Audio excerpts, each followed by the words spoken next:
Celui qui aime la correction aime la science. Celui qui hait la réprimande est stupide. L'homme de bien obtient la faveur de l'Éternel, mais l'Éternel condamne celui qui est plein de malice. L'homme ne s'affermit pas par la méchanceté, mais la racine des justes ne sera point ébranlée. Une femme vertueuse est la couronne de son mari, mais celle qui fait honte est comme la carie dans ses os. La pensée des justes ne sont qu'équité. Les desseins des méchants ne sont que fraude. Les paroles des méchants sont des embûches pour verser le sang, mais la bouche des hommes droits est une délivrance. Renversés, les méchants ne sont plus, et la maison des justes reste debout. Un homme est estimé en raison de son intelligence, et celui qui a le cœur pervers est l'objet du mépris.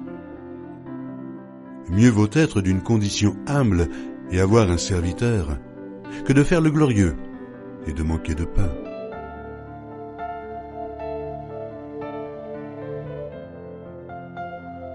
Le juste prend soin de son bétail, mais les entrailles des méchants sont cruelles. Celui qui cultive son champ est rassasié de pain, mais celui qui poursuit des choses vaines est dépourvu de sens. Le méchant convoite ce que prennent les méchants, mais la racine des justes donne du fruit.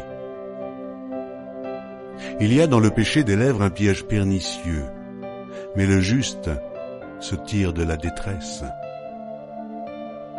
Par le fruit de la bouche on est rassasié de bien, et chacun reçoit selon l'œuvre de ses mains. La voix de l'insensé est droite à ses yeux, mais celui qui écoute les conseils est sage. L'insensé laisse voir un instant sa colère, mais celui qui cache un outrage est un homme prudent. Celui qui dit la vérité proclame la justice, et le faux témoin la tromperie.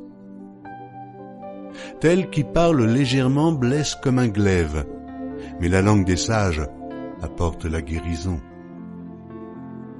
La lèvre véridique est affermie pour toujours, mais la langue fausse ne subsiste qu'un instant.